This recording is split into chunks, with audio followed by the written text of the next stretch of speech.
It's not my fault your cheating fiance likes getting his back blown out, Sienna.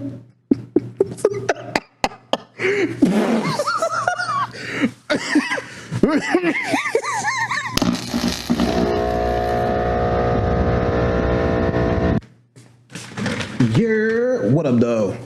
It's an immediate fit check coming right off that crazy little bit of the beginning. Do you understand what we got going on? Do you see the vision?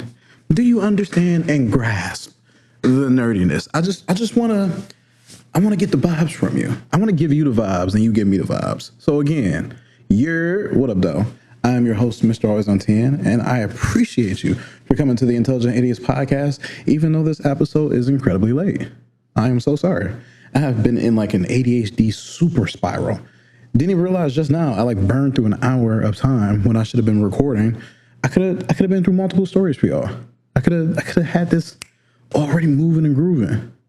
But here I am going through stats and statistics for numbers for other things, doom scrolling, reading other things, when I should be doing this for you.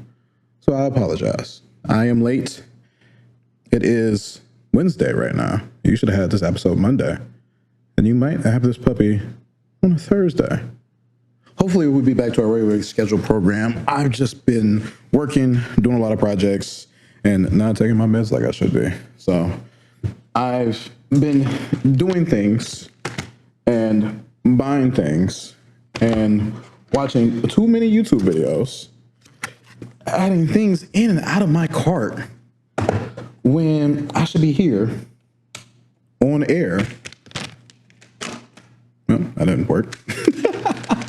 With y'all. So I already had the theme planned out. I didn't do the research. Then I did the research, and then it took forever. Then I got it all compiled. So we got our stories for this week's episode. We're doing the summer flings because the summer is almost over. So I need to absolutely get this episode out to y'all, because who cares about summer flings during the fall and the winter? Honestly, nobody gives a fuck. It's like, I miss the heat. I hate the snow. I didn't hydroplane. I slid on ice. I don't care about the summer right now unless that's my alarm going off. Fucking up the flow. We just gonna vibe out. All right. No yapping. No more fit checks. No more Funko Pops, because I have ran out. So all you get is a little twit. We're over in r/am I the asshole with an H, with a post by Independent Egg 5623. These default usernames, bruh. Am I the asshole for adding my summer fling back on Snap after my boyfriend and I broke up? Okay, so I, 19 female, have been dating my ex, 20 male, for a little under a year before we broke up. We'll call him Brad. So a couple months before Brad and I got together, I had gone to a different city to visit my family. I've been talking to this other guy, Parker, 21 male, for a bit online prior. He lived in the city I was visiting, so while I was there, I hung out with him and had a little summer fling. You know. Then in the fall, I started talking to Brad more seriously. He asked me to cut Parker off, but I refused because I didn't feel like I needed to be cutting people off at that point. I know that this was wrong of me, and I should have cut Parker off initially when Brad asked. Anyways, that caused a lot of fights for us, and eventually I cut him off. Remember that this was before we had a label. A month or so later in, we started dating officially. Then a while goes by, and we realize we aren't compatible. Fighting all the time, different values, so we break up. But we still stay friends. It's been a few months since we broke up, and Brad has been saying that he's over me, been flirting with new people, talking to a girl that I was worried about before, etc. But he also keeps asking to cuddle and fuck and stuff. So I don't know. Anyways, I'm going back to Parker City in a month with a couple of friends, so I had added him back on Snap to see if he wanted to see me while I'm there. Then the next day, I was hanging out with Brad, and he started scrolling through my notifications. I told him to stop looking through my phone, but he wouldn't give it back. And then he saw a notification from Parker. He got really mad, drove me home, and told me to never talk to him again. He said it was messed up because he didn't like Parker. And I promised to never talk to Parker again. I told Brad that I thought that didn't extend out of the relationship, and I didn't realize it would have hurt him like this. He told me that I never think about how my actions affect other people and that I've only ever made his life worse. Bitch, why you hanging out with me there? Why are you trying to fuck me there?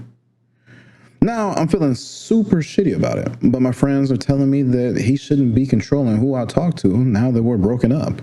But I also understand his side because it would probably hurt me if he started talking to someone that he told me not to worry about during our relationship.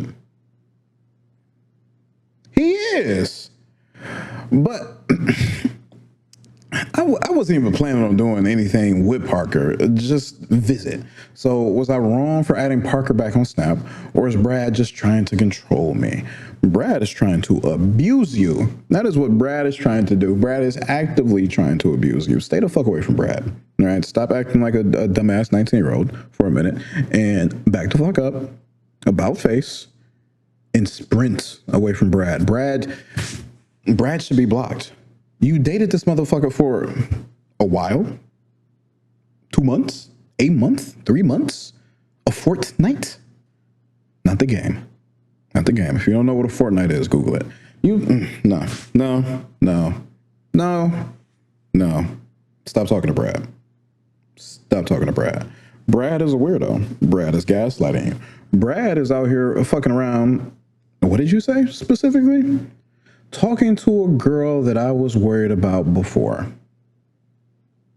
How are you worried about a girl within a month of being with a motherfucker? You gotta explain that to me. You gotta explain that to me. A month? A month? And he got some random hanging around and you're concerned about her? But the motherfucker that you was fucking before him, that you ain't talked to during your relationship, waited to talk to just to visit. You ain't hit him up until after the breakup. You shouldn't be hanging around Brad. Brad can't commit. Brad doesn't want to deal with the hard parts of relationships, and Brad just wants to use you. Brad wants all the fun benefits that comes along with having a girlfriend without any of the hard work or effort. Brad is probably in like with you, not in love, because he's 20 and fucking stupid. He's probably in like with you, right? And his feelings are all messed up, and his little pea-sized brain is still developing because Brad is an idiot. But so are you for even still talking to Brad, not for dating Brad, right? You didn't know he was an idiot until hopefully now you know. But oh my God. Let's read some comments. Top comments by Arrow Eagle AC. I'm surprised I was able to read that. That's all one word. Not the asshole. Brad sounds like a piece of work, and you are probably better to not have him in your life. And this got them 5 upvotes, because this story ain't getting no comments for real. This story ain't getting no comments at all for real, right? Trying to specifically look up keywords summer and fling on Reddit, it gave me a ton of results for cheating stories that had nothing to do with summer or flings, because motherfuckers like the monkey branch. Rather than making it flings, people are making whole ass relationships off of cheating. And the amount of stories I had to read through, and I was like, bruh, this does not fit the theme. Do I give up my theme and just make a story about cheating? Make a podcast episode about cheating? That's actually a good idea. I proceeded to save all the good ones. Yo, so y'all gonna get one of those later, but I can't have none of that misogynistic bullshit. Not right now. I refuse to invite those kind of losers to be fans of mine. Y'all need help. Exploding Liver drops a comment. Not the asshole. Oh, and also I have to get my own vote. Not the asshole. Not the asshole. Are you a little dim-witted? Yeah, but you're 19. You're 19. You have to unfortunately learn who you can and cannot be in friendships with after breakups. I'm not friends with a single one of my exes. I only talk to one of them because we're Facebook friends and we tell each other happy birthday. That's the extent of my, I guess you could call it a relationship, but that's such a strong word. That's the extent of the contact that I have with my ex. All right. So it's essentially zero. You tell a motherfucker happy birthday, they'll tell you happy birthday, rinse and repeat every year. But back to Exploding Lippers comments. At this point, Brad has to accept you as you are to be friends with you. He can't say who you can or cannot talk to because now the relationship is shifted. Shifted? Has shifted. You should have said has shifted. If his boundary is him not liking you, if his boundary is him not liking you talk to Peter, then he can stop being your friend. You know, I read that word for word, bar for bar. Y'all need to read more books. Y'all need to read books good. Good read books you can. Can do it. I believe in you. Me believe in you. Let me do the rest of this shit. Because of the prior issues you guys had over Parker while you two were together, I get it. It kind of looks wrong, to be honest. Even if nothing could be going on between the two of you, you still added Parker back when the two of you stopped being in a relationship together. Brad is a shithead for saying that you only made his life worse. But if it truly upsets him that much, there's a reason the two of you are broken up. Eye for an eye, tooth for a tooth, evil for an evil, dick for a pussy. Wait. Equal but opposite. That didn't work. That didn't work. Equal but different. That did not work. Because last time I checked, Brad is out here talking to the chick that he told his ex not to worry about before his ex proceeded to move on to even just speak to a motherfucker via Snapchat who lives in a different city. Different city. Peter Friend 86 says, not the asshole. You outlined the whole thing in paragraph 1. He's an ex. And clearly isn't capable of being friends with you just yet. Nope, he's not friends. He's not capable of being friends at all. This is going to be like one of those things where if he develops into a better person later in life, he's going to be like, fuck, that was so cringy. I fucked up so much. I wish this person didn't have these bad memories of me. There are like parts of my, let me think, high school relationship and definitely the relationship I had after that when I was like 21, 22. I have a relationship in between. I was just meandering. Nah, I wasn't grinding. That wasn't even grinding. I was doing dumb shit. Yeah, I was doing dumb shit from like 19 to 22. So how old was I then? 23? No, I must have been like 22, 23. Because I worked at Chrysler at 21, and I did security after that. So 22 or 23, there are cringy moments during those relationships. High school. Yeah, and I guess that would be my second relationship after that. I had some gaps in between. So the shit I did during high school was super cringy. It's like, looking back at it over a decade later, right? And then looking back at like my second relationship, it's like, I regret. I look at the actions that I took then and I'm like, those were dumb of me. And that was stupid of me. Yeah. Regret though. I choose not to regret things.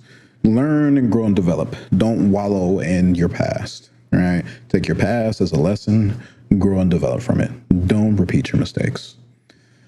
Thick Saban, thick spelled with a Q, drops a comment that OP replies to, and this is the only comment that OP replies to because reasons. Brad is obviously a casual dater himself. He's 20. Why should he care about you? Why should he care about you? Y'all can't type for shit. I think you know the answer here, and you really shouldn't be hanging out with him anymore. Yo, I regret having this be the first story, because the original first story is the second story. Let me. OP replies, I don't know if he actually is a casual dater, because he keeps telling me about how he keeps getting rejected and how he likes people, but they don't like him back, etc. And I feel like he cares because it's someone that caused an issue during our relationship, so I get why he would feel betrayed, I guess. You shouldn't have contact with him. You should not have contact with him. Party people, party people, party people. And I know this is a lot of the times difficult. I was going to say sometimes, because 70% of relationships start in the workplace. Don't date your coworkers. I've done that twice. That should be a rule for you. Don't do that. You shouldn't be talking to your exes after you break up with them, especially if they're on weirdo timing. I understand you might want to try and have like if it ends amicably, and then like I don't even know. Matter of fact, comment down below. Are you friends with any of your exes? Like, do you hang out with them? And then that dynamic that takes place, like as you move along the timeline, as you proceed to get into relationships with more people, does that cause issues for them? Right? If you're in your fucking 30s, I don't want to read any comments from any 20-year-olds, please. Please. Please. We're over in r/relationship advice with a post by Midtown Witch. My 23 female best friend forever, 23 female, had sex with my crush, 28 male. I am pissed. For the background, I, 23 female, know my best friend forever, Vicky. I've known her for 7 years. We are very close, and we could always rely on each other. On the other side is my friend of 2 years, Chris, 28 male. The thing is, I have a huge crush on him, but unfortunately, it looks like he friend-zoned me. Like, he told me a few times I'm crazy attractive and all that, but at the same time, he turned down my attempts to flirt. That sucks. Until yesterday, they never met each other, or as I thought. But I have often spoken about one another to each other. About 6 months ago, V told me that she met a guy in the club, and they had such great chemistry that they went to her place and had sex. Supposedly the best sex in her life. But the guy was out in the morning when she was awake, and she didn't have his phone number, nor any social media info. I believe you already know where I'm going with that. Yesterday, I was making an early birthday party for my friends, and I invited people from my different circles of friend groups.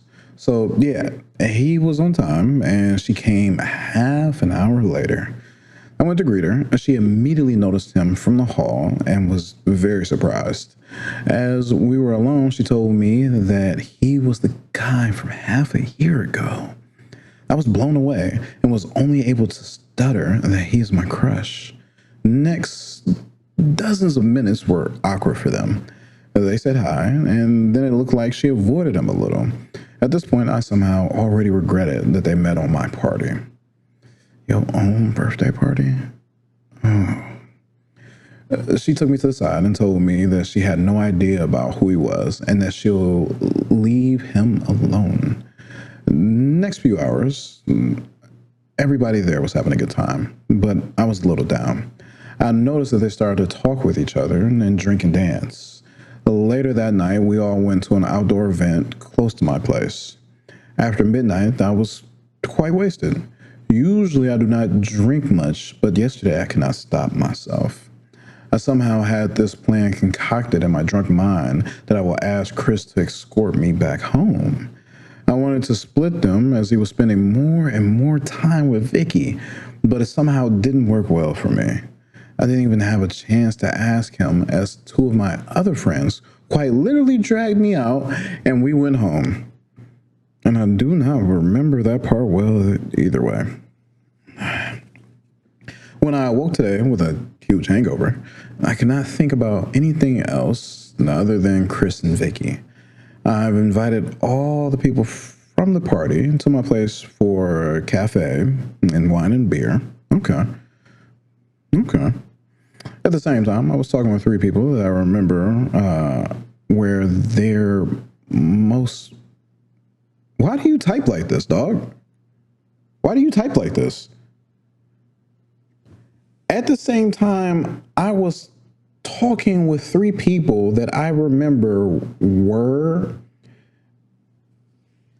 My brain immediately says were, but you says where there. I can read. They can't type. Let me fix it for them. At the same time, I was talking with 3 people that I remember who were there, mostly probably until the end. Were there. My friend told me Chris and Vicky were making out. At the end, and they left a party together. Some people came, but Vicky and Chris arrived at my place at the same time. I was trying to act normal and not to make a scene, but I was boiling inside. Did they come in with the same clothes? It was obvious they had sex. He was fond of her, but she again tried to avoid both me and him. Girl, you was just riding dick. I suppose that at least she didn't tell him my secret. An hour later, after this party had ended, and since then, Vicky was avoiding my messages. 2 hours ago, she just sent me a message asking to meet tomorrow, and she wrote that she is sorry. Right now, I cannot think straight. I'm trying to justify that. Me and Chris are just friends. We are not couples or anything. I could not claim him. At the same time, I'm furious about making the stupid party where they found each other again. To be honest, Chris had a dozen relationships in the past 2 years that we know each other, and probably more one-night stands or something similar. He is quite a ladies' man, and I was always jealous. But for some reason, I could not stand him being with Vicky even more.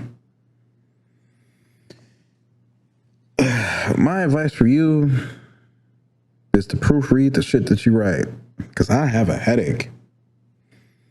It's the reason why you're in the friend zone, because you can't appropriately get out the things that you're feeling. I don't believe that you have made multiple attempts to flirt with him. I don't believe that. And if you think that you did, you were saying the wrong words. Where there. Top comment. Why am I here? 0113. That should be my username. I think your friend kind of sucked. I mean, you don't owe him, but it was your birthday party and she knew you had a crush on him. Did you mean own? I don't think this should ruin your friendship, but I understand your frustration. And OP responds. I was very emotional yesterday and mad at Vicky, but I was thinking about this. She found a guy she had a good time with a few months ago, then I cannot deny her that. I had no exclusive claim for Chris. My crush on him does not matter after 2 years without any progress. All right, at least you're not fucking delusional. Yeah, dang. Schechter _ that's a weird ass username. Comments. Honestly, I understand your feelings, but the thing is, he is not into you, and you should get over him ASAP. On the other hand, I think your friend was mean. She knew that would hurt you, and did it anyways. This is a little complicated because she didn't know that they were already friends for like a year and a half. And she had a crush on him for a year and a half, technically 2 years, before she ended up having a one-night stand with him. She's digmatized because it was the best sex of her life. And now she found the perfect, well, to her, dick again. And it's like, it's a toss-up. Because technically they both had crushes. Right? Technically they both had crushes. Ladies, this is advice to you. Be straightforward and honest. Right? If you want to be subtle as in, hey, Let's go on a date to so-and-so, to this and do that and that. With me, you and I. And I don't mean a fucking friend date. Unless you're trying to fuck a friend. But I don't. Let me stop. Let me stop. OP replies to Schechter. I suppose I have to get over him. It is about time.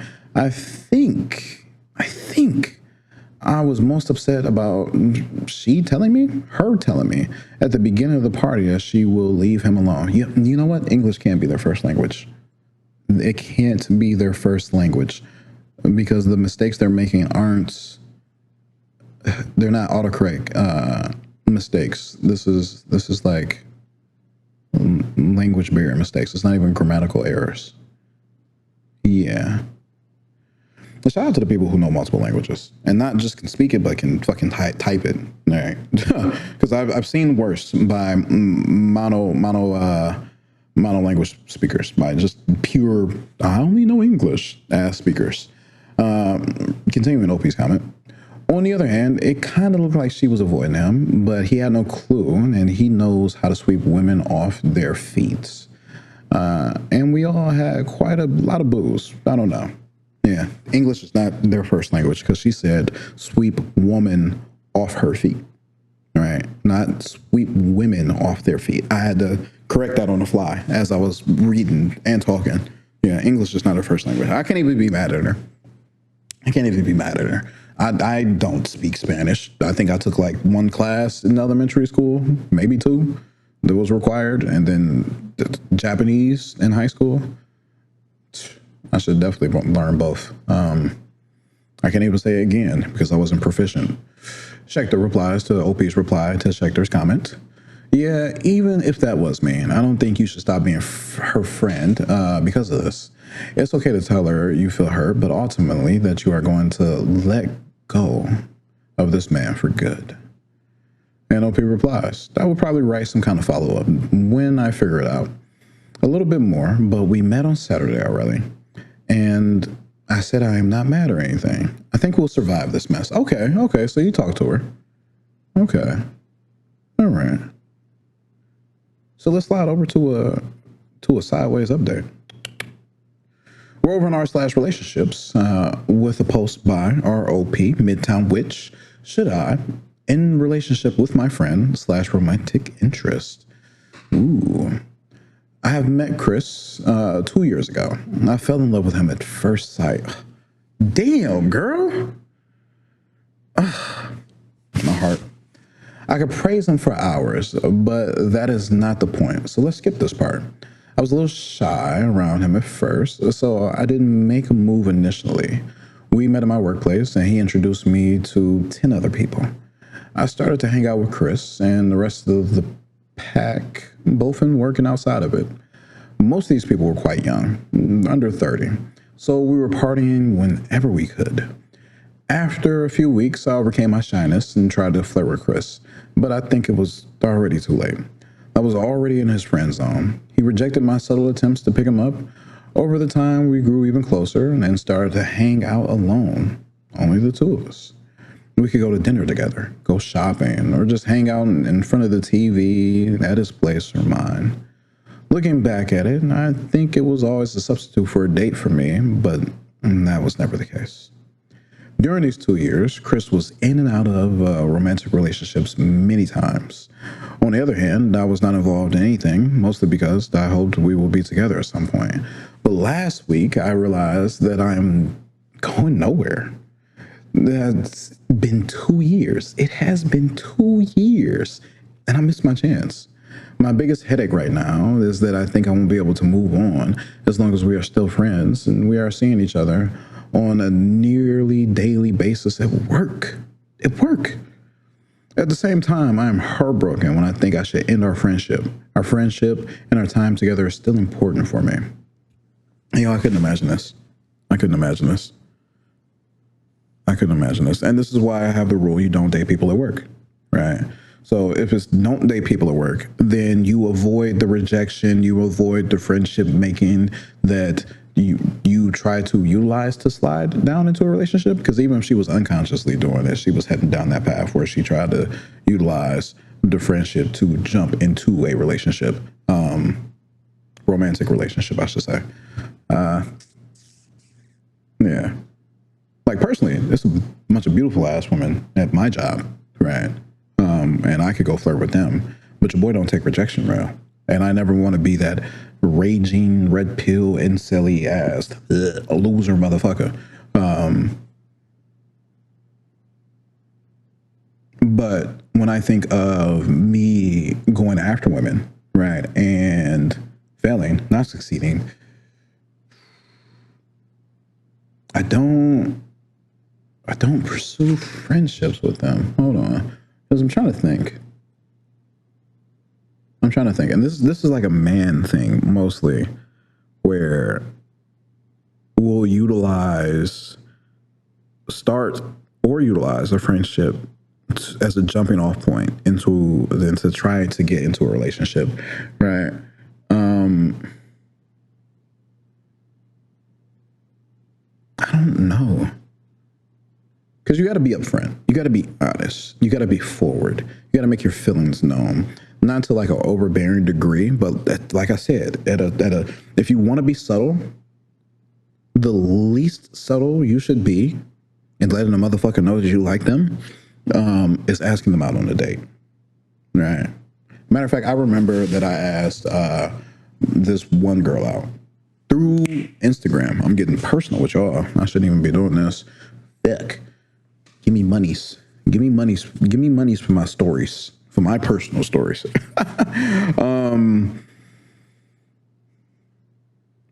What was it? I think I asked her out to some event, to some movie, because your boy loves going to movies. Even if somebody's like, I don't like movie dates. Hey, let's go. Let's go watch Pikachu. Nah, I never saw those movies. And she was like, because I used the word date specifically, and she was like, friend date? I was like, no, date. I would have to like scroll up because I was forward and strong with it, right? And she hit me with that no. And I was like, all right. And that kind of ended the DM thread right there. And you got to be fine with that. You got to be okay with that, right? You shouldn't, because my thoughts are a little jumbled. It's not inherently, but it's a little unconsciously manipulative to build and utilize utilize a friendship to get with somebody, right? And the in a simple, non-nuanced way, I always view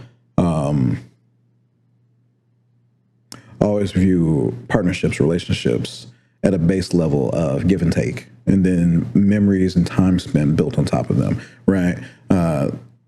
This person has something, you have something, they want something, you want something, and it just so happens that you guys appropriately align, and then everything gets built on top of that, right? Foundationally,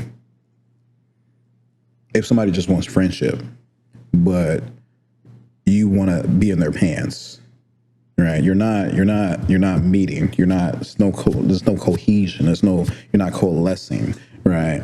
It's whether you're conscious of it or not, right? Whether you utilize the method of friendship to try to get with them or not, it's wrong.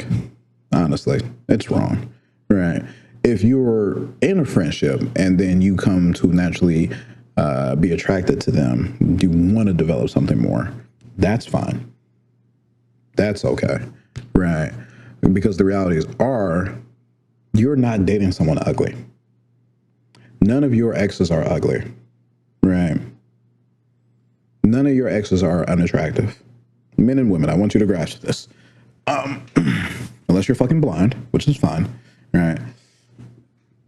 Your friends, your partners, your exes, none of them are ugly to you, or you wouldn't be in any form of a relationship with them. Friendships count as relationships too, right?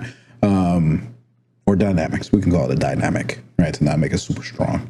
You wouldn't have any kind of dynamic with them. You think about some fat, slobby, roly-poly looking, super skinny, anorexic, GLP needle sticking out of there, holes in the shoes, had a tweaker moment as ripped part of their hair out. Well, who's that fucking celebrity that, like, you're not having any kind of dynamic with an individual who is physically unappealing to you. All your friends, to a degree, look good to you. All your friends match you to some level, some shape, and some form, right? And or you're not vibing with them like that. You're not vibing with them like that. Relationships, like I said, you were approached or you approached them, and they were physically attractive enough to a degree that you were fine with dating them for an extended period of time, bumping uglies, having happy fun time with them, right? You enjoyed how they looked naked. And shit, maybe you hate them now. Maybe to you they're ugly now, right? If you're not in any kind of relationship with them, you had certain interactions that made them become unappealing, and that's fine, right? That's fine. You can step outside of anything and be objective and be like, yeah, when you compare my ex to a supermodel, yeah, they were a 5. But when you were with them, you fucking worshiped the ground that they were on. They were a 10. I'm yapping like crazy. What am I rambling about again? Friendships, relationships. What's the point? I don't even. My brain.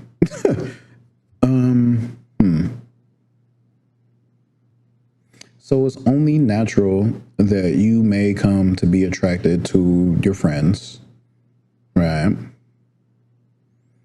So you shouldn't feel too bad. The whole point was to not be malicious in your intent, right? Be upfront and be honest. It's that simple. Don't think you're being subtle by blinking your fucking eyelids from across the way. Don't try to use any weird ass tactics online, right? Go out there, make a joke, and see if you got something in common. Speak on that. What the fuck? What is that? And ask the person out. Just keep it simple. Keep it simple. Don't be weird.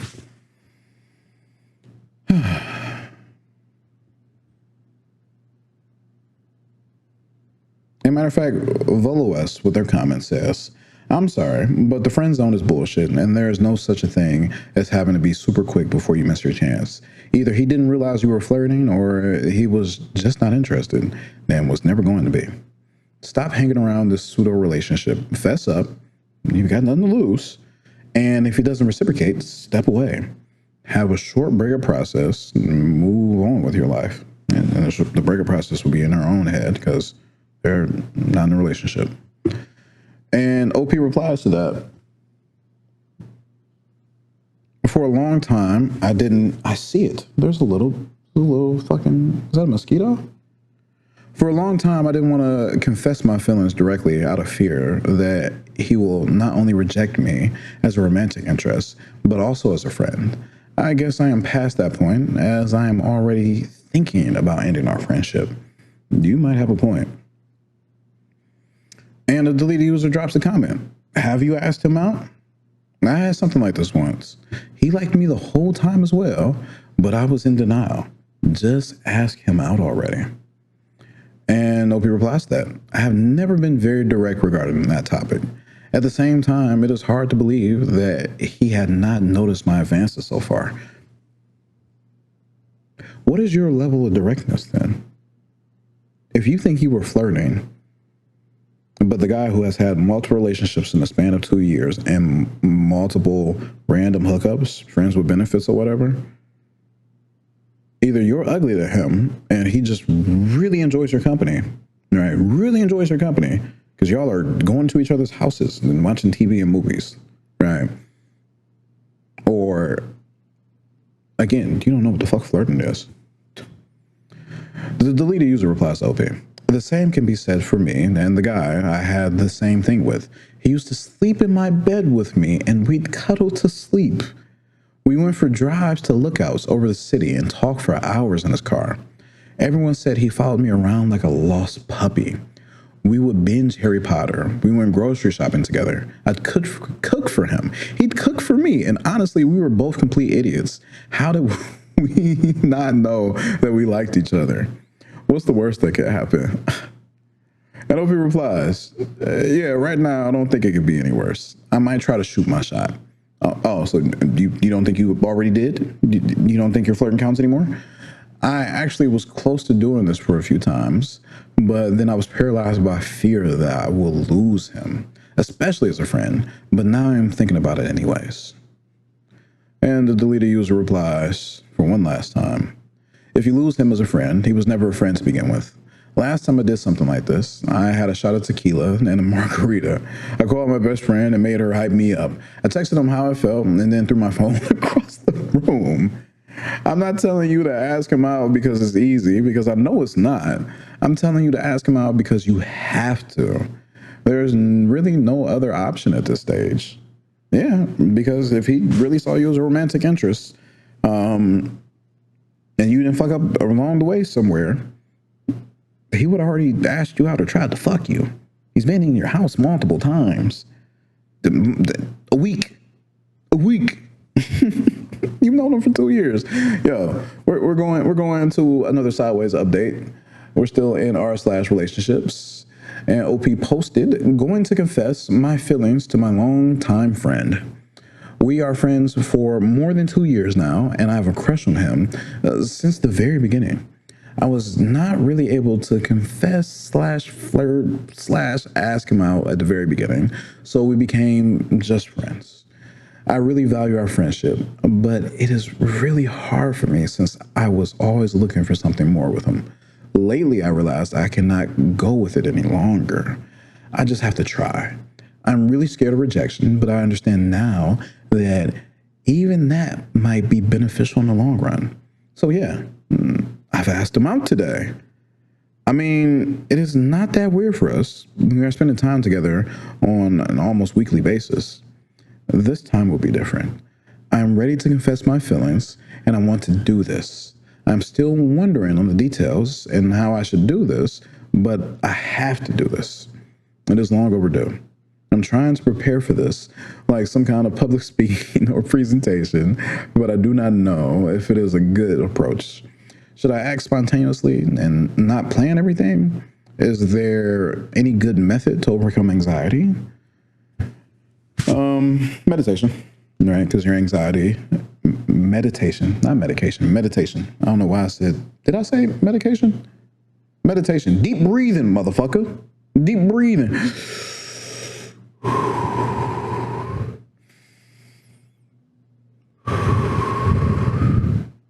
Because if you don't have anxiety as an actual condition, then it's just your heart rate going up. You're just in your head too much. You want to focus on one singular thing, and that's the air going into your lungs and all the excess gases coming out of your lungs, going out your mouth and out the world, right? You focus on that one thing. And like one of the comments said earlier, you can just shoot that text. But since the motherfucker is over at your house, be like, hey, let's go on a date tomorrow. Make a plan. Make a simple ass plan. Make it real easy for yourself. Right? Something y'all already do, y'all already enjoy. Add a little bit of romance to it. Hey, I want to go out on a date. Hey, let's go. Not even, you don't even give them the leeway. You don't even give them the little bit of like I couldn't, what's the word I'm looking for? You want to be just a little forceful with it. Hey, let's go out on a date. Not do you want to go out on a date. Don't allow for an easy no.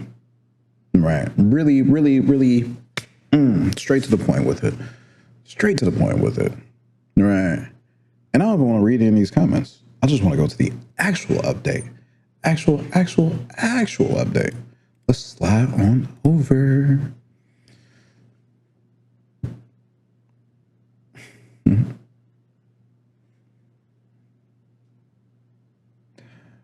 Oh, man. I remember that someone asked me about an update, and it's always nice to share good news. I almost messed this up in every way possible. And we had dinner, and for a few hours, I was not able to force myself to start this topic at all. We almost parted our ways, but as we were talking in front of the restaurant, we figured no one has better things to do on a Friday evening this time. So we agreed to spend some more time together. We went to two other places to drink and dance a little, and me being me, I was still not able to say anything. That was just heartbreaking at this point. I had a last chance. He told me earlier about some projects he was working on, so I asked if I could see it. We went to his place. He had one more glass of wine, and we were chilling for a bit. At one point, we were teasing each other in a playful way and messing around. He was tickling me, and to make him stop, I pinned him down. I have no idea what I was thinking at that time, but I kissed him. I immediately panicked and backed off, and he was like, "What was that?" I was scared like hell, but I told him we have this unique bond, and for some time, I was feeling like I want something more, and asked him if he could see us as a couple. He told me that he really appreciates our friendship and trusts me a lot, and then complimented me a little. But next thing he told me was really earth-shattering. Basically, he didn't think I might be into him romantically. He reminded me about one conversation we had. It was after my last breakup. I said something like, "There are no men I am really attracted to," which was a straight up lie. I was attracted to him, just couldn't admit that. And because of that, he was never actually thinking we could be a couple or anything like that. I told him it was a stupid thing to say then, and I am attracted to him. So, yeah, he proposed for us to try this, and we kissed. I felt so happy and relieved, and I started crying a little, but he was really comforting about it. And then one thing led to another, and I was really great at the end of the day and all. So, long story short, we are meeting today again for a real date. It will be a little weird as we already have trust and intimacy. Apparently, I can't read now, from our friendship that is usually built during dating. But it's nice to try it. I cannot wait. I think I was never so happy. I'd like to apologize for the way that I read these updates and these stories. But again, OP, their language, their first language can't be English. There's no way. There's no way. No way, no way, no way. I'm so curious, though. What happened to your bestie? When was the last time they fucked? Does he know that you know that he fucked your bestie? Go best friend, go best friend, go. Go best friend, go best friend. Best comment instead of top comment this time by Jeruk88. So you go to dinner, dancing, wine, tickling each other at his place alone, and he still didn't have the idea that you might be into him because you said something about men in general right after a breakup. Ladies, we men need your help. If you are into us, let us know. Even private wine tickling at his place isn't enough to get it through our heads. Listen. If I think that you think that I'm ugly, I'm not going to try. I don't want to get my feelings hurt like that. And Roxas Mute replies to Jarok. Agreed, but you be fair to him. He was respecting her boundaries by not making the first move. I would have made some sort of move, though, by then, I think. Edit. Maybe not. Though. You know?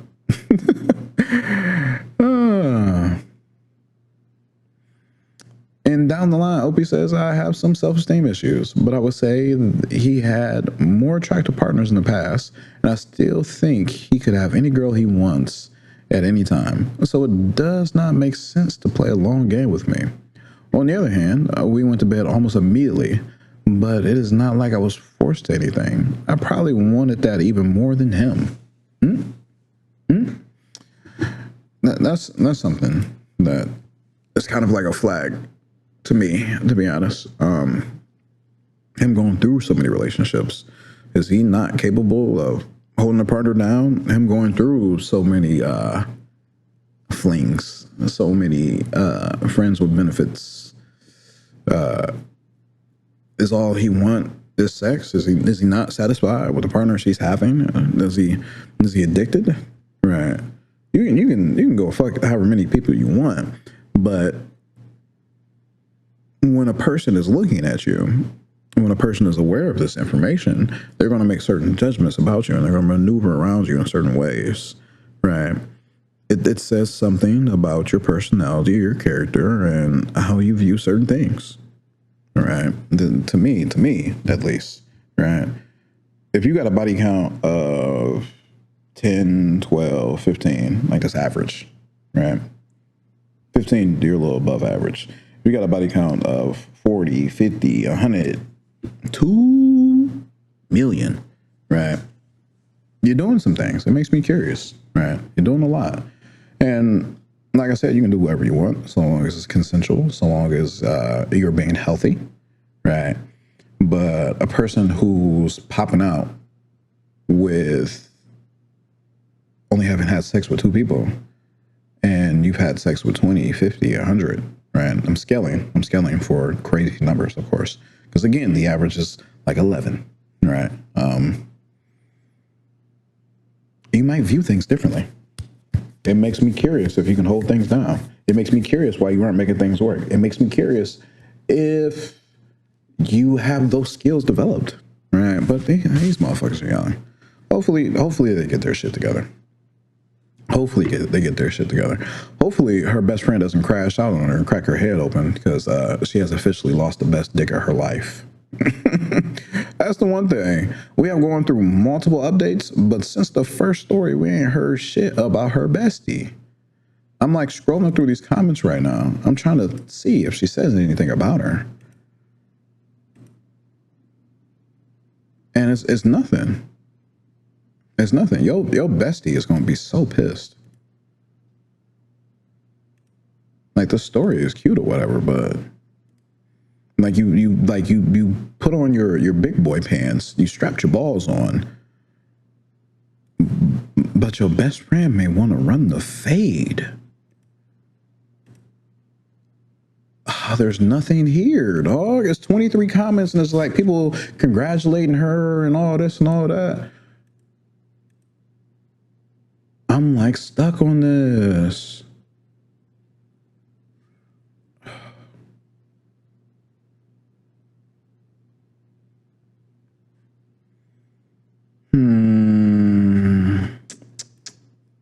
Nothing, man. Oh, man, here's the very last comment. Here's the very last comment. Right, because Intelligent Meat doesn't understand what the fuck OP said.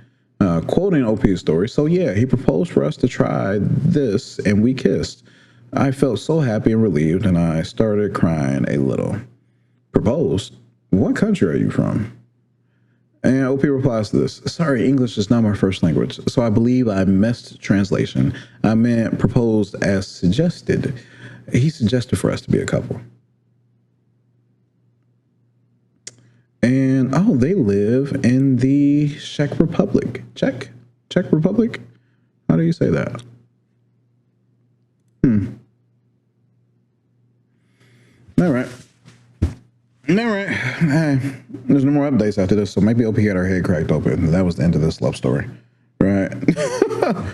Maybe her bestie crashed out and stabbed Chris, and that's the end of that. You know, right? We turned a love story into a horror story. Yes. We're over in r/Am I the Asshole with a post by Cultural Data 4932. Am I the asshole for being disloyal? Throwaway because he follows me on my main, but I, 21 free male, and Jake, 22 male, met at a party last summer. I was immediately drawn to him. He is funny, charismatic, and fits my exact physical type.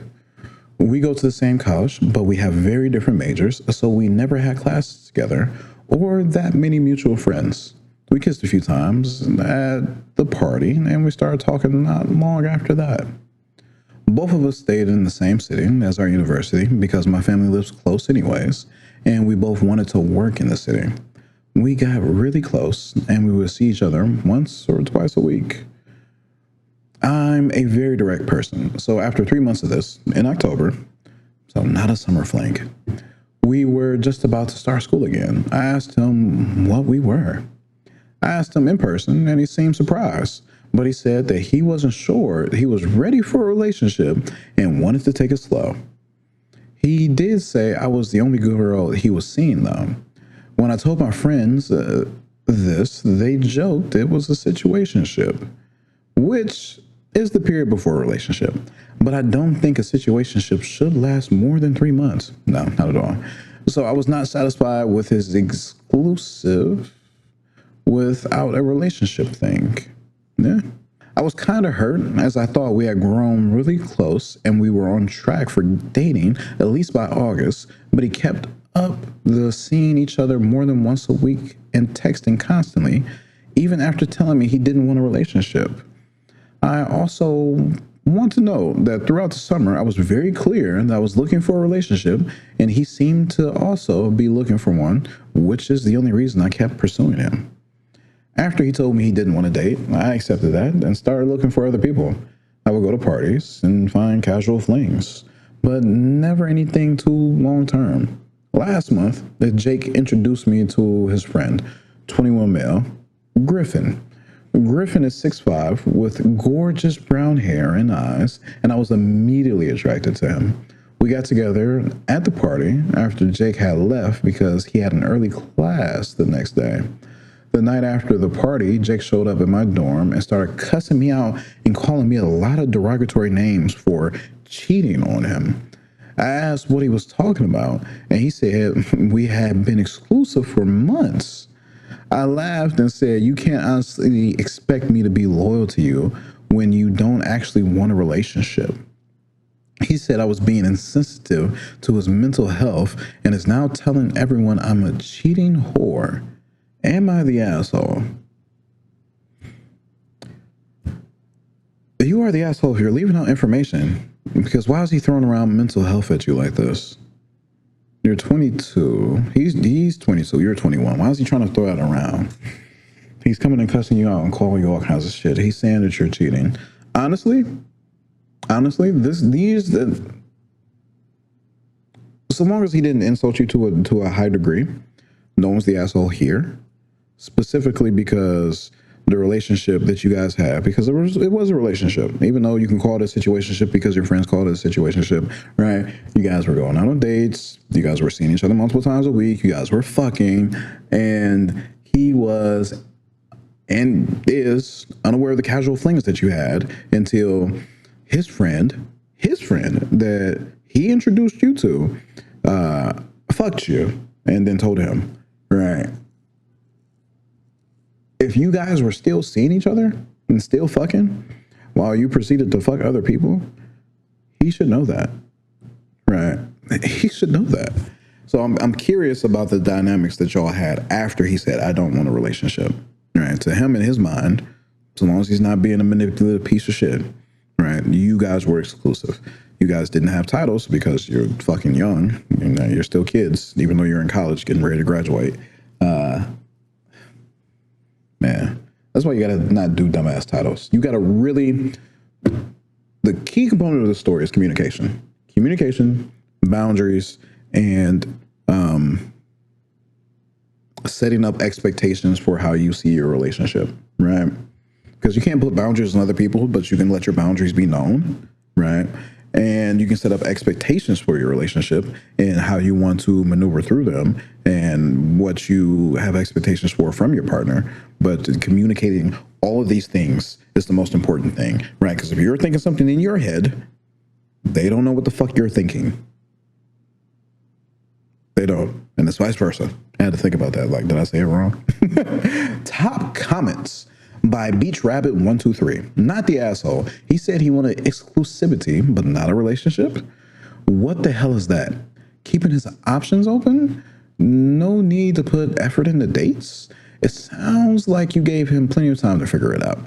And that's the thing, bro. If you're going to be with a person for multiple months, right? Unless you're trying to do some extravagant major thing, right? I want 9/11 to be our anniversary. Like on some weird shit. I don't know why that date popped into my head, but fuck it. We ball. 3 months, y'all should be locked in. If you're going on dates once or twice a week, hanging out once or twice a week, fucking once a week, right? We're talking about, what are we talking about again?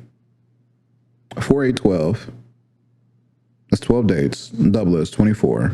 12 instances of happy fun time, right? Or 24 instances of happy fun time, right? Knowing where motherfuckers live, being in your bed, seeing his dirty drawers, right? You seeing her dirty drawers, right? No. Don't go with stupid Instagram-y titles to your relationship, right? No, don't do that. Don't do it. Don't do it. And the worst part about everything is, I got so many questions for OP, and OP did not leave any comments on this. They moved the fuck on. They did not give a fuck. They was on some savage ass shit, right? And there's a bit of a decorum to be had. And maybe you feel like you don't owe anything to him, specifically you, OP, like you don't owe anything to Jake, but you had more than just friends with benefits. You had more than just a fuck buddy situation. You had a situationship, right? You had the precursors of a real relationship, and you proceeded to fuck his friend. That's a no-no. It's a red flag, right? You wouldn't, dog. And again, I don't want any weird ass incelly bullshit coming my way. All right. It's all about having things out in the open and equal in the grasp and understanding. If you know, and this is why I wish I had more information. If you know that you want to be in a relationship and he isn't maneuvering it in the way that you want him to, ask him yourself. Tell him you need a yes or a no. And tell him you've been together for so long already. You already see it in a relationship. The questions need to be asked at a certain point, right? Because if it's his mental health, what is he struggling with that he can't even add a title onto something that he's already doing, right? He's already in the action of it. He's already doing the things, right? You already see a future with him potentially, and you just want the title. You're fine. Jake sucks. If Griffin knew about how Jake was vibing, he sucks as well. You need to work on your communication skills, but you're 21. No one's an asshole here, but everyone sucks here. Yeah, that's my vote. That's my vote. That's my vote. Yeah. We're over in r/best Redditor updates with a post by Direct Caterpillar 77. The original post is by Dangerous Knees 6867, but their post was in French, and I don't read French. So we're sticking with Best Redditor updates. Otherwise, we would have been on their post, reading all their comments and whatnot. So while on vacation at my boyfriend's place, I found out he had a fling with his neighbor. I don't know if I should leave, meet his neighbor, or not. Hi, I'm sorry for the long text. I'm just at the end of my rope, and I'd like to get a male perspective. I've already had a female one, but I'd like to get a male one. I got you. I'm 24, my boyfriend is 27, and we've been together for 5 years. We've lived together for 3.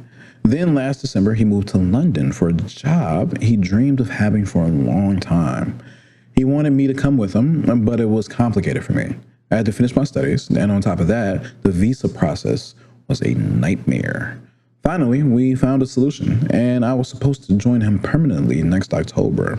Since he left, we see each other less, but he used to come back to France for about a week each month.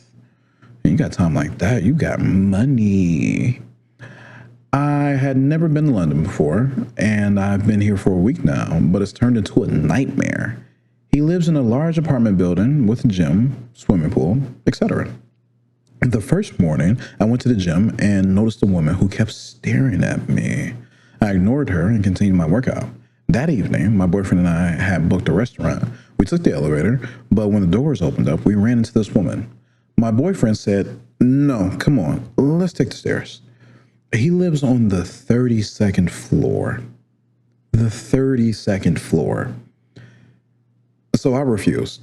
I was wearing heels. And besides, even the third floor? Like I'm not walking to the 32nd. He didn't insist and said, "Well, we'll meet downstairs." And then the guy went off to take the stairs. So there I was, alone in the elevator with a woman. She asked me what country I was from. We chatted, and she was pretty cool. And she even threw in a few words of French for a laugh. But at the end, when the doors opened, she blurted out, "Tell your boyfriend to stop stressing. I don't like men who are already in relationships." At first, I didn't understand. And then I thought I'm pretty good at English, but I'm not fluent. So maybe I misunderstood, you know? Anyways, I meet up with my boyfriend and we went to a restaurant. But all evening, the girl's comments kept nagging at me. I finally asked him who she was. At first, he just said, "My neighbor." But since I sensed there was more to it, I pressed him. He got angry, told me we were supposed to be having a good vacation and that I was nitpicking, and I got angry too. I decided to go back to the apartment because the atmosphere was tense and I wasn't feeling well. Once we arrived, he tried to make amends with hugs, but I pushed him away. I'm someone who cries easily when I'm overwhelmed with my emotions, so I burst into tears in my corner. That's when he finally admitted that something had happened with this woman. He told me that maybe something had happened with her, but nothing serious. Then he explained that he met her at a party in this building, that they ended up at his place, that there had been foreplay but no sex, that he left the next day, that she tried something but he told her he was in a relationship, and since then, well, he's been avoiding her. He added that he's sorry, that he loves me, but that didn't matter to me. It was still cheating. I packed my bags, but he tells me he loves me, that he's sorry, that he was upset by the change he made, that he messed up. And then he pulls out a ring and tells me he was going to propose on Saturday. But honestly, I feel like he's just trying to buy me with that ring. What's destroying me the most isn't so much the fact that there was any foreplay, it's the line. I hate it, and he knows it perfectly well right now. I'm completely lost. I don't know if I should stay or leave, listen to him sulk, or if he's being sincere or not. Or is he just trying to keep me from leaving? I don't know. I even ran into the girl again and asked her to get coffee tomorrow, just to get her side of the story. She told me that as long as I don't come after her like some crazy girlfriend, she's okay with it. I don't know if it's a good idea or if I'm just hurting myself. Bitch, go ask every single question at coffee, record, and then shove the phone in your boyfriend's face afterwards with the recording playing and proceed to break his kneecaps. Because what you doing cheating on me? We've been together 5 motherfucking years. We had at least for 3 of them motherfucking years. We could have had one good night before you dipped, and I could have been motherfucking pregnant. What are you doing? Did this motherfucker even say I got drunk at the party? Hold on, let me see. Let me reread this. What the fuck?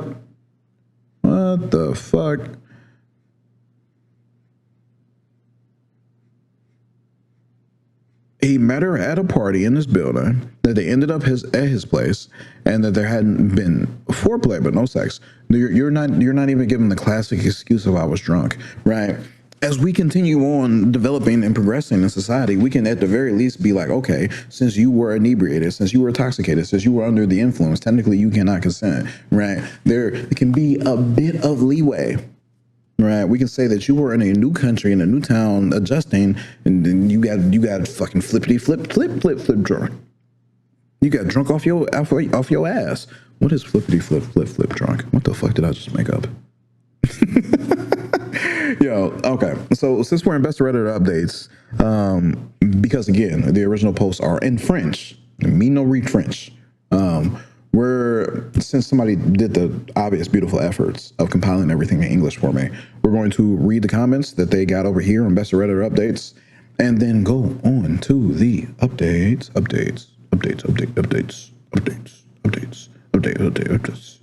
Top comments by, I'm not reading that username. The famous foreplay that will turn into a regular hookup when you delve deeper into the subject with her. Honestly, Arthurus Rex replies to him this 100%. There wasn't just foreplay. There's never just foreplay. And Obi-Wan Grigori says that foreplay but no sexual relationship thing doesn't make any sense. Foreplay is already sexual. And Dr. Fowler Moore 007 says that means we did everything except penetration. Because it's well known that as long as the dick is in the pussy, it's all good. It's not cheating. Who are you quoting? Why does it sound so familiar? What movie are you quoting with this one? Oh, fuck. I can't even get it together. All right. We got a mini updates from the same day. OP says, thanks for all your replies. I'm still going to go see the girl and to put a line under it and get her side of the story. Then I'll go back to France. Honestly, I'm disgusted. Not for him, but because I won't even be able to enjoy the gym and the pool in this building any longer. That's really the real trauma in the story. It's a joke, It's a joke in case you think I'm being serious. But yeah, I already made my choice to leave him. It's just hard because I've always been invested in this relationship and in love. But hey. Shit makes my shoulder hurt. I'm not gonna lie. Ooh, quick update to the situation, which is technically the final update. This morning, I went to get coffee and then to go see the neighbor in question. She told me that yes, there was indeed a party in the building. She went to talk to him because he was the new guy. And it's always nice to get to know people. Then when the party ended, she suggested they continue the conversation at her place. According to her, he let her kiss him. She gave him oral sex. And when she wanted to move on to the I've pleased you, now it's my turn stage, he supposedly said, no, I'm seeing someone. And that was the end of it for her. She kicked him out. After this conversation, I went back to his place while he was at work. I've collected my luggage, and now I'm at the train station waiting for the Eurostar. No flights available anytime soon, so I might as well get home as quickly as possible. Right now, I just need to be alone at home with my family and friends to relax and clear my head. A positive point of this trip, I tried the matcha at Blank Street. I highly recommend it. I'm going to open that up into Google. I've never had matcha before, but apparently this is a big thing. Oh, Blank Street Coffee, is that what this is? All right. Oh, who knows whenever I'm going to London, but hey, maybe, I don't know. The only comment that really matters is the final comment that was collected by Casimir. The nerve of him to say he's taken after getting a blowjob and then refusing to return the favor. I think we've got a winner for the biggest piece of shit of the year. Crying, laughing emoji. Or just crying emoji. I don't know how Casimir decided to use it.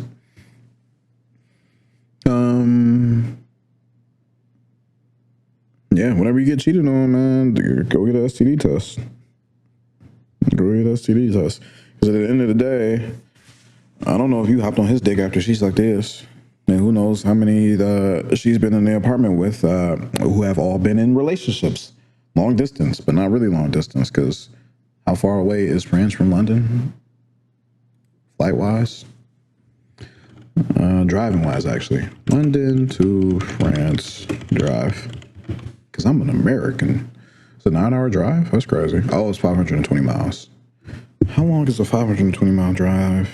For real, for real. How long is that here in America? Is that even anything?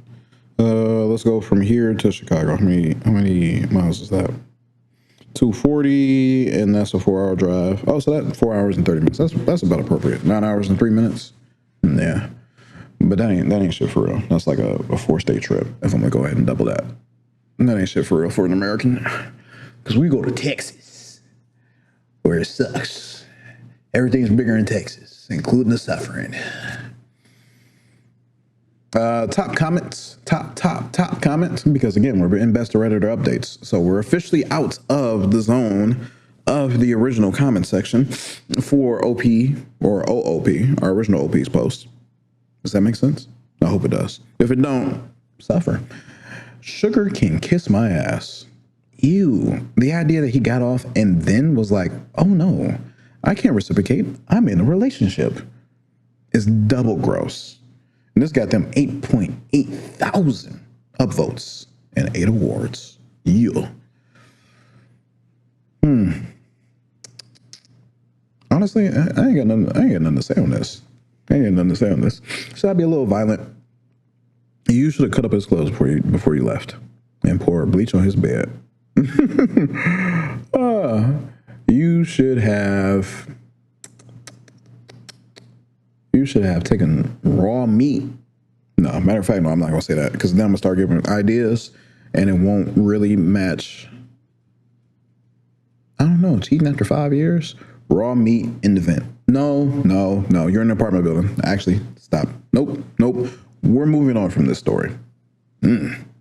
We're over in r/relationship advice with a post by Confused Girl 878. I, 19 female, had a summer fling with an older guy, 26 male. I took a pregnancy test today and it came out positive. Throwaway. I'm turning to Reddit because I have no one else to turn to right now. My best friend is in Africa with no cell usage, and I definitely can't tell my family.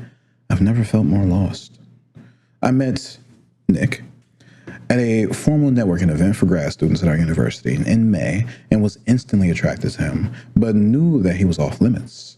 A couple days later, I noticed that he requested me on LinkedIn. I accept his request and find that he is working in one of the most prestigious and famous research labs at our university, and in other words, the lab that I desperately wanted to work in.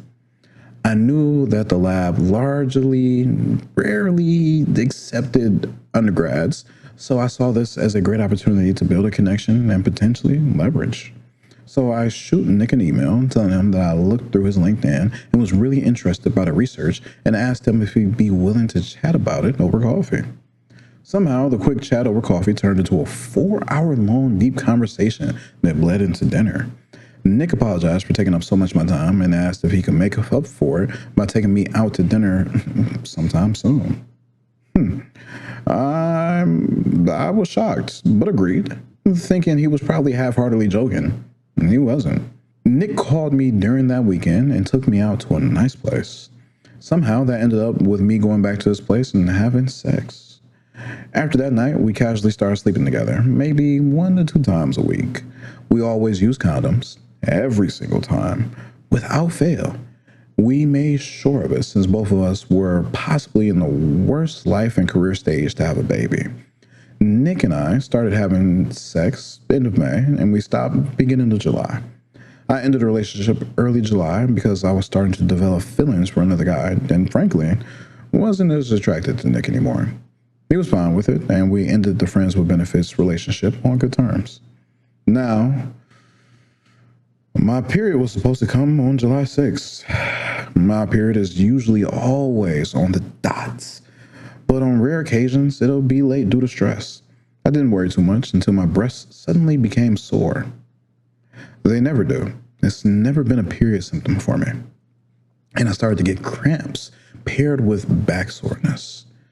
That started around a week ago. After the symptoms appeared, I began to really worry.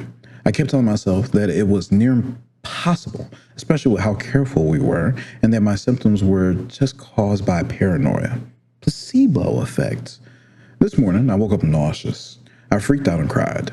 Somehow, through all of this, I managed to ration. Why does that sound so weird? I managed to reason. Let me go with that. Cut this part out. Somehow, through all of this, I managed to reason with myself to take a pregnancy test, which I had been ceaselessly avoiding. I drove to CVS, picked up a pack of 3, and immediately went home and took it. The entire time I was waiting for the results, I was hyperventilating, sobbing, and freaking out. Once I finally worked up the courage to check, I saw double lines. Although the second one was faint, I was crushed. There was like a wave of fear washed over me, and my heart just dropped. I checked the other one, which I took at the same time, and sure enough, it had 2 lines as well. I've been sitting on my bathroom floor for the past 3 hours, still in disbelief. I did call my doctor and immediately scheduled an appointment to confirm the pregnancy. It's scheduled for next Monday. But I already know it's real. There's no more tears left in me. I don't know what to do. I've just finished my first year at a top 10 university that I worked my ass off to get into. I've just started my education, for fuck's sake. I don't even know the dad, but I sure as hell know he can't care for a kid as a 3rd-year med student. Fuck. At this point, I'm thinking abortion if my urine sample comes out positive for HCG at the doc appointment. I'm not sure if I'm going to tell Nick yet, but my friends and family are definite no. Should I tell Nick? There's absolutely no way I'm ready for a kid. I'm at a complete loss as what to do and honestly just need some support. Whatever advice you guys have, please send it my way. Thanks. Abort! Abort, abort, abort, abort, abort. Abort that motherfucking fetus. Abort, abort, abort that fucking fetus. Abort, abort, abort that fucking fetus. Because you're too young, too young. Abort that fucking fetus. Use a baby yourself. You're 19.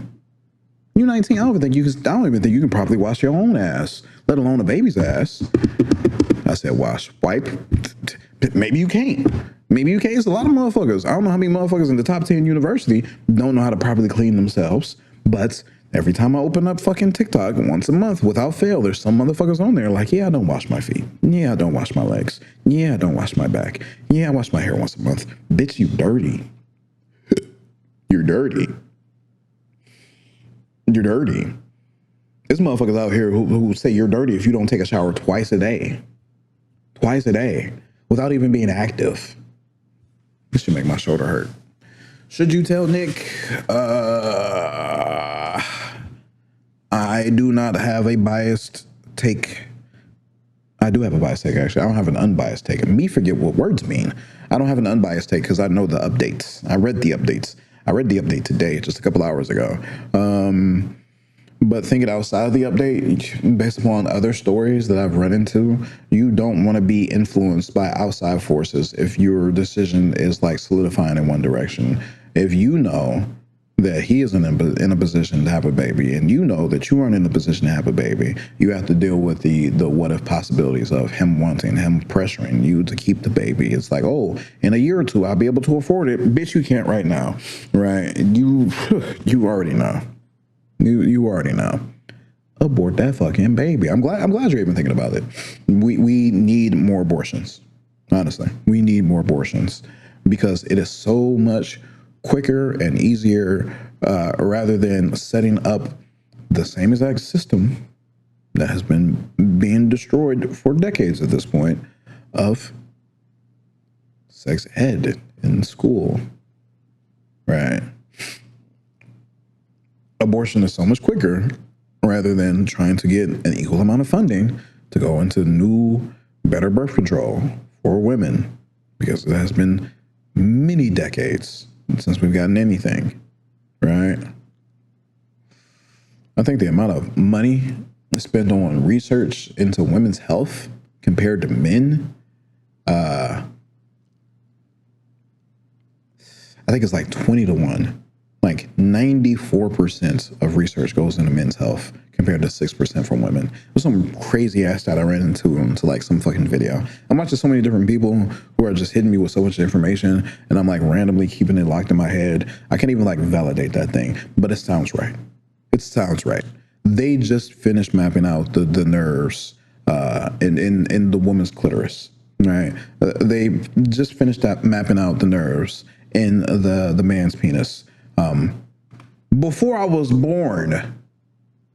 It's been 31 motherfucking years, 32 technically. I think it was 94 when they did it. Right? They just did that shit this year for women. Right? right? Women have been getting cut into and have had multiple surgeries that have cut into incredibly large and dense nerve clusters that doctors didn't even know existed because no one wanted to put any money into research into women's health. That no one gives a fuck about women. They love babies. Love babies. No one cares about women. No one cares about the hurt and the cost and the strain and the struggle. But the baby's oh so precious. Yeet that motherfucker. The unverifiable stat, the assumption is that for every pregnancy, there are 3 miscarriages. For every pregnancy, there are 3 miscarriages. All right. So, don't feel any kind of way. Don't even think about it. Eat that motherfucker. Right. And I'm sorry for like the overly religious motherfuckers, but kids shouldn't be having babies. She's 19. The majority of abortions here in America that take place between the ages of 16 and 24. Right. There's an 8-year gap. And I think that's like 70, if not 80+% of abortions. Right. I want you to think back when you were 16, 17, 18, 19, 20, 21, 22, 23, 24. Right. You may have had a oops baby, but I want you to think back to when you were these ages. 16, were you ready to have a baby? 17, were you ready to raise a child? 18, were you ready to start a family? 19, were you capable of taking care of a house? 20, could you balance a budget? 21, did you know not to put lights with darks in the washing machine? 22, were you healthy and eating a fair, balanced, healthy diet? 23, were you graduated from college? Were you graduated from college? 24, could you afford the cost of living times 3? Because it's not just taking care of yourself. You have extra costs now that is an entire child. I'm surprised I was able to spit that out. I'm so surprised. Top comment by Lucifer Goosifer. 2.3K upvotes. Hey, it sounds like you don't have the time or the ability to take every baby right now. That's fine. Please don't feel like you have to carry this fetus to term if you're not ready. Hugs. Look at Lucifer out here doing the devil's work. NOP replies, thank you so much for your support. And you are right. I'm definitely not ready for a baby at this stage in my life. Hugs to you too. Right. And unfortunately, like you can look back at history and you can see like evolution and statistics and trends in like when babies are born. But the realities are a lot of babies were born very early because motherfuckers were dumb. People were ignorant. Right? People were ignorant on the realities. People didn't have options. Right? Birth control came around in the last, do I want to say 50 or do I want to say 70 years? Comment down below when the first condom was commercially available, and comment down below when the first birth control pill was commercially available. And both of those things that weren't recalled and replaced, right? Because if they were commercially available for a year or two and people were dying and miscarriages were happening because of said items, they don't count. Because again, right, men don't care about women. The system, the patriarchy doesn't care about women. There have been a couple instances of birth control being pushed out that legitimately destroyed women and caused many miscarriages, many deaths of fetuses and what I want to say? Mothers, women, grown-ass entities, living, breathing things, right? Not something being created and being grown. This is whole-ass people with lives. I get so, like, rationally, but expressively, irrationally angry about this. Like, just knowing. Because there's so much strain. There's so much unnecessary bullshit, right? Due to the fact of the matter that so many young people have children, They inherently become a strain on the system where they need to be taken care of via our tax dollars in the form of government programs. It's a great thing that we have these programs, but when people are educated, they don't pop out kids early. When they don't pop out kids early, they go to college. When they go to college, removing the whole AI bubble that we're in, pre-COVID, motherfuckers got jobs after college. Motherfuckers were making $1 million a year on average, plus over a lifetime, with a bachelor's degree in comparison to a high school diploma, right? You with a partner, a duo means an extra $2 million.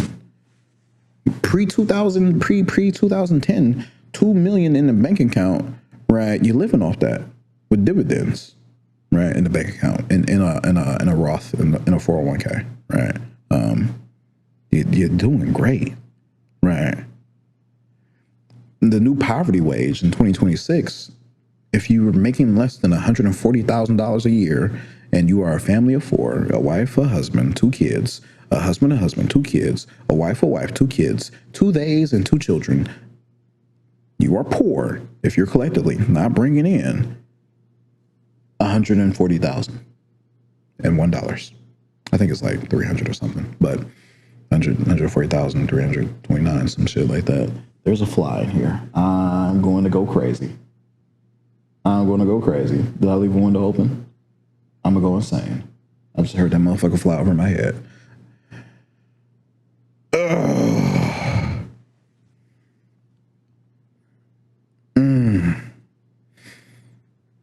I can hear that motherfucker. Ooh, I'm gonna go insane. OP comments 53 times on this post, from what I can see. Right, and there are so many people giving supportive messages. Right.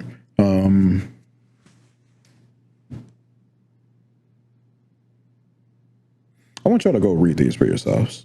Right. If you hold this close and dear to your heart, I want you to go read this. If you're going through something similar where you are experiencing the fact of the matter that you may have to get an abortion, right, that it would benefit your life greatly to get an abortion, I want you to go read these comments, because I can't read 53 comments, right? OP is replying to comments, so it's not even 53, it's 106. And some comments are replies to other comments, so it's an increasingly scaling issue with me having to read so many. And I want to read the update and then get to the other stories for this particular episode, but without like being too much on 10, if you're having troubles and issues with it because there's so much language and brainwashing going around for decades now, you don't have to view anything pre-20 weeks as a life, right?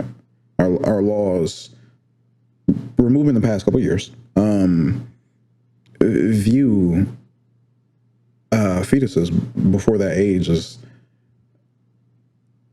not life, and so do our scientists, our doctors, right? The lack of a developed brain, the lack of a capability to grow. What's the word? What's the words I'm looking for? What's the phrasing? What's the appropriate phrasing? The lack of the ability to think, feel pain, to make memories, right? Not having anything in your noggin. Let me just be a little silly. Means essentially you are not a person, right? They aren't a 19-week, 10-week, 15-week, 7-week, 1-week fetus is not a person, right? Damn, it's a fucking fly. And you can feel strongly about this. Whether again it's indoctrination, society in your ear throughout the years, throughout the decades, maybe even your religion. I would say this is like a personal decision, but you have to look at the realities of: are you going to make your life incredibly hard?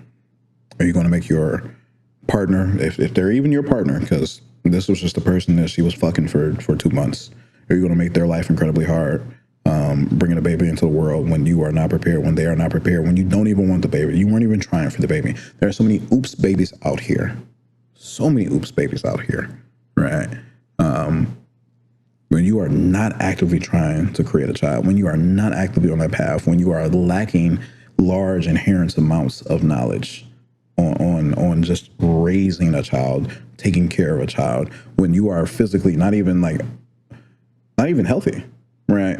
In my opinion, for a year and a half, a year minimum, a person should be working on their physical and mental health to even ready their body to procreate on a man's side and then grow a baby on a woman's side, right? Just so you can be genetically as strong as possible, so the child that you do want doesn't come out, suffering with conditions, diseases, illnesses, autoimmune situations, right? This is like so incredibly complex, right? I don't want to get lost in the weeds. I just want you to understand that you have options, and there's so much propaganda out here trying to force you into, oh, it's a gift, it's a wonderful, beautiful thing, right? But then once the baby's out, no one is there to help you. All the people saying it's a beautiful, wonderful thing, they shame you, don't offer support, no money, no words of advice, no education, nothing, right? You officially are having a harder time in life. A harder time in life. And it's reflective in our generation now between Gen Y and Gen Z, right? The millennials, zillennials, and I don't think Gen Alpha's popping out babies yet for real. So they're irrelevant to this conversation. This is a generation that's having the least amount of children. It went from like 99% to like 94% to like 89% to like 74%. I think we're not even at half. Half of my population, half of my generation hasn't popped out any kids. I'm 31. I haven't popped out any kids. At this age, both my parents have popped out kids. Yes. That sounds funny. Of course they did. Hello. Yeah, but at this age, both my parents, that's why it sounds funny. At this age, when my parents were my age currently, they already had me. There we go. Oh, shit. Wait, actually, my math is wrong. Yeah, my math is absolutely wrong. My mother was a little older. But even then, that's like a concern that I have, right? I'm hitting that age range where my own genetic makeup, right? My own genetic tissue, my semen, let me just be blunt, right? The older the man is, the more genetically weak the material is, right? The worse off the semen is, the higher the chance of miscarriages and other genetic issues that a child will have, right? You can look up the studies done by Stanford and Yale, right, where they simply they did a scaling thing, right? The older a woman is, of course, the harder it is to get pregnant, stay pregnant, and have a healthy child. It's the same thing for a man. You flip-flop it, because motherfuckers be pedos. Motherfuckers be my age or older going after a 20-year-old, a 20-year-old, a 19-year-old, 18-year-old, and miscarriage. So many miscarriages, right? The motherfuckers be like, oh, I'm 50 and I can still get a woman pregnant. Oh, I'm 70. I can still get a woman pregnant. That's why you have the scaling issue. Every pregnancy, there's 3 miscarriages, right? Because old ass weird motherfuckers just want to fuck. Stay away from those kids. Right? I can understand a 10-year age gap when you're 50 because you're going after a 40-year-old or a 60-year-old, right? But the younger you are, the smaller the gap should be, right? Whatever you're fine with going down, you should be fine with going up, right? I don't really want to go up age-wise, so I shouldn't reach down fucking 10 years, 13 years for a 21-year-old or 18-year-old just so I can have a healthy young woman. That's creepy, weird shit. Dog. It's too much, too many that one island. Go where influences out in the world, right? That one island that people went to, that rich people went to, that one island, those type of people, there's too much of their influence out here, right? Get with someone within your age range, right? You're 24 and you're fine with dating a 21-year-old, and you're fine with dating a 27-year-old, right? You're 30, you're fine with dating a 27-year-old, 25-year-old. You should be fine with dating a 35-year-old, right? You're like, oh, I'm getting up there. Whatever you would reach up to, you should be able to go down with, right? If you're 18 and you're like, I don't want to date a 17-year-old, okay, then you shouldn't want to date a 19-year-old. You shouldn't want to date that. What is girly in the story? She's 19 and she was fucking on a 26-year-old. You shouldn't even be fucking on a 26-year-old. You shouldn't be having any kind of coitus, sexual relations with someone 7 years older than you because you're 19. You wouldn't do that with a 12-year-old, would you? Now, the answer would be no.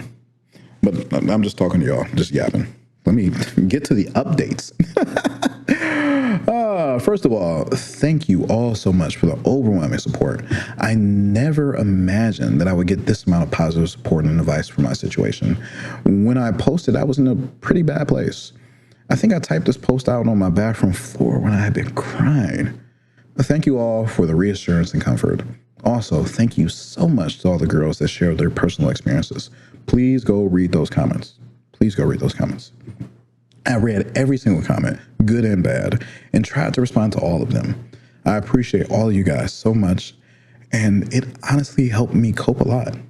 Thank you so much to you, Jananya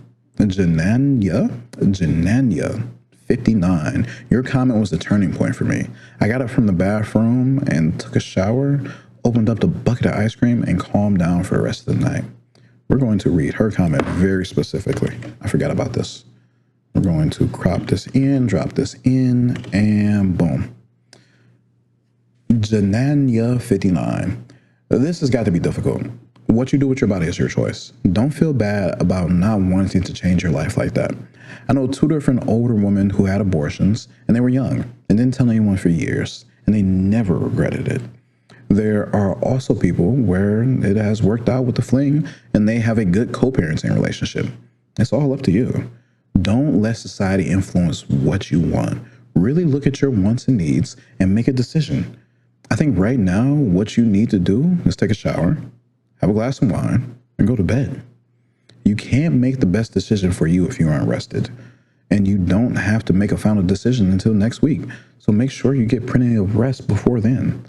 Whether you decide to abort or keep, tell or not tell, you'll know you made the decision for you. And this is the one right here. Back to the OP's update. About 2 days after I posted, I told one of my best friends about my positive pregnancy test. He was completely supportive and reassured me that all was going to be okay. He drove me to my doctor's appointment and sat in the doc's office while I peed in a cup and got my blood drawn. I was positive for HCG, so the pregnancy was real. I was about 5 weeks. He held me as I cried on the way back and bought me takeout for the both of us. That day, I called a local clinic, scheduled my appointment for Wednesday. I was early enough to take Mifeprex. The pill. I'm sorry, I can't pronounce that, you guys. On Tuesday, my best friend, the one that I mentioned in my original post, finally came back from Africa, and I told her immediately. She hugged me close, and I cried some more. The waterworks were very common during that whole week, and she cried for me as well. On the day of my appointment, both of my best friends came with me. I took the Mifeprex at the clinic and got the misoprostol to take at home. Right after I took the Mifeprex, I can't read medicine names. I felt complete and utter relief. It felt better than the day I finished all my college applications. All my stress instantly dissipated. I knew I was going to be okay and that I had my life back on track. My friends drove me back and we all hung out at my dorm and ate ice cream. I'm so lucky to have friends like them in my life, and I'm so thankful for them. So yes, I had the abortion and I feel completely relieved. One thing that I did do that I said I probably wasn't was that I told Nick. I was completely set on not telling him since we were never in a relationship. We had a summer fling. And we hadn't seen each other in like a month. But I hate keeping secrets, especially when it comes to myself. And I thought that if I do end up getting a position at the lab, I would see him every day. It would be very difficult for me to see him and know that I kept this from him when he played somewhat of a role in it too. He's also someone that never gave any red flags to me, and I was also 99% sure that he was going to be in support of an abortion. So I texted him the day after I made the appointment, asking him to meet for coffee. I told him, managed to not break out in tears, and then told him I already scheduled the abortion. He was completely shocked, thanked me for telling him, then got up and hugged me. He said he absolutely supported my decision and thanked me for choosing it. He then got up and hugged me again. He offered to come with me and pay for the pill, and I told him no and no, but thanked him for his offer and support. He told me to call him if anything came up or if I needed anything, and I nodded. And then asked him if he could not say anything about all of this, and he wholeheartedly said absolutely. And that was that. I could tell he was relieved, and I expected it since he's a talented and successful med student who doesn't even have time to take care of himself. Nonetheless, a pregnant girl and a baby. In all, I made the right choice and had an amazing support system. Thank you, especially to Reddit, since you guys gave me unconditional support while I was at my lowest. Thank you all from the bottom of my heart. I'm glad this worked out well with him. I'm so glad. So glad. This worked out well for her. Top comment by a deleted user.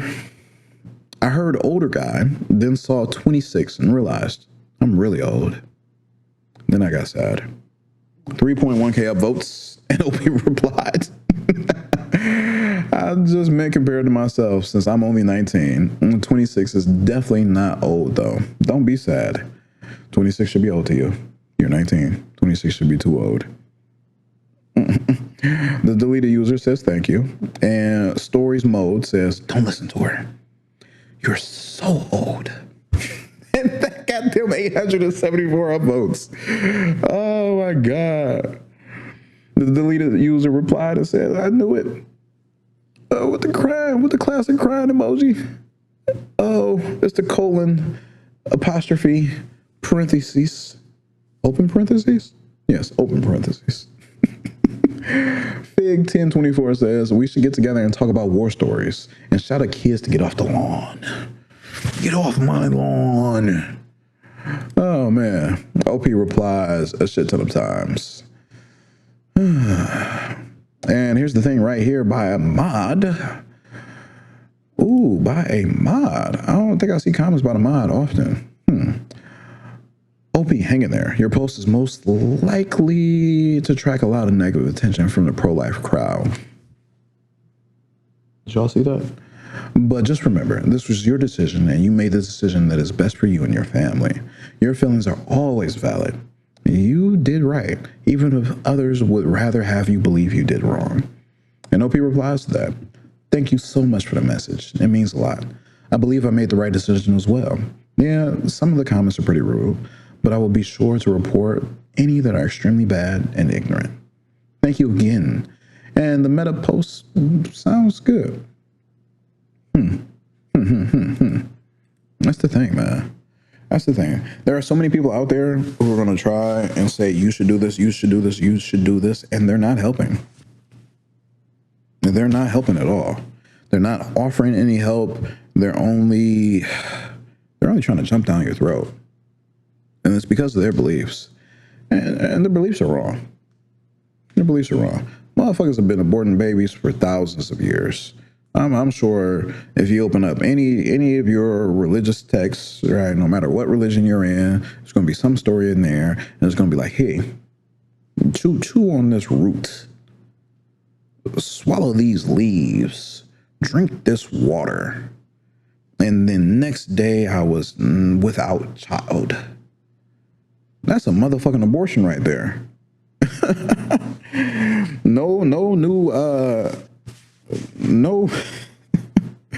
No no new atoms were made in the process of making the abortion pills, if I'm not mistaken. These are just molecular compounds based upon something that was most likely found in nature and then scaled in such a way.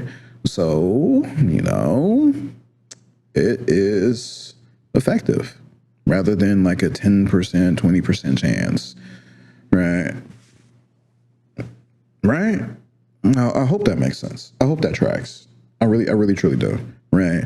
If you see the pro-life crowd and they're a part of some kind of organization, check to see what their funding is. Check to see what their donations are. Check to see where and who they're watching and what they got going on. If it's a bunch of losers who aren't having hard times and they're watching millionaires who have nannies, right, taking care of their kids, and they're giving advice on how to raise children, but they're on tour across the country all the time, they're not there for their family. They're not raising their kids. They're not doing anything hard. The hardest thing that happened to them was the dick they went in them, right? Or the dick that they put in them, right? Both genders. Last story of the day, we're over in r/Am I the Asshole with an H with a post by Altruistic Risk 4402. Am I the asshole for telling my friend that I've accidentally been sleeping with her fiance? Oh boy, that's a hell of a title. I'm aware. I don't really know how to start this, so I'll just get into it. I'll preface this by saying that I'm 22 male, very, very gay. I was in high school when I met this friend, and she was the cool older kid the year above me. For all intents and purposes, we'll call her Sienna, 23 female. Now, after high school, I went to an out-of-state college while Sienna went to the local uni. We kind of lost touch other than the obligatory happy birthday and Merry Christmas texts. So you can imagine my surprise when I got a text from my mom a few months ago saying that a wedding invitation from Sienna had gotten delivered to my parents' house. Sure enough, a quick text to the lucky lady confirmed that she was getting married. Her longtime partner, Marcus, 25 male, had finally proposed. A summer wedding right in my hometown, right when I and some other of our friends will be back in town from uni. I was invited to one of the pre-wedding girls' nights because my life is that of the two-dimensional comic relief gay side character. I guess. And we got wasted. Like the kind of drunk where logic isn't even in the same dimension. So when the topic of other people and the hashtag girl squads relationships came up, like the genius I was, I whipped out my phone to show them the hot guy I've been hooking up with just as a dumb summer fling who turned out to be Marcus. And kill me now. Save me from the mortification. Ooh. Rightfully so. Sienna lost her shit. Fair, no criticism from me. But then she turned on me and started blaming me for ruining her wedding. For clarification, because I'm sure this will come up in the comments, no, the wedding invitation did not have any photos on it. It was one of those minimalist designs with over-the-top calligraphy. That's it. Her socials only feature her. I had no way of knowing what he looked like. Red flag. I don't personally think I was at fault here, but here's where I think I messed up. I very loudly and to the entire club drunkenly said, "It's not my fault your cheating fiance likes getting his back blown out, Sienna."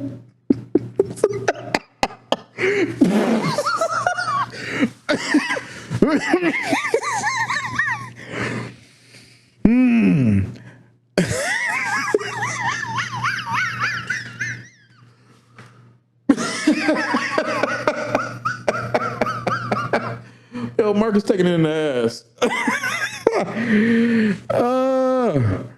That's not the funny part, though. The drunken. No, let me get my shit together. I feel absolutely awful.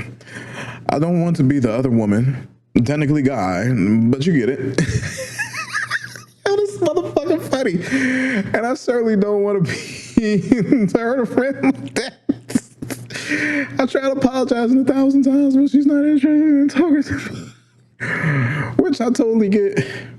When confronted, he confessed to not only hooking up with me, but also 8 different guys over the course of their 4-year relationship. The wedding's been called off. Am I the asshole?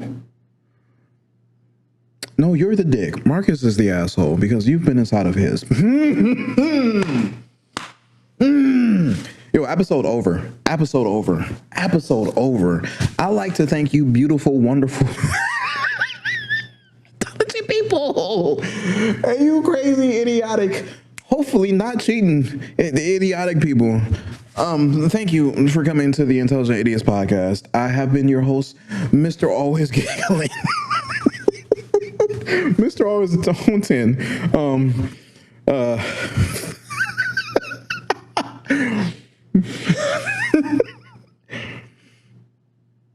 Peace out. Fuck. Oh my God.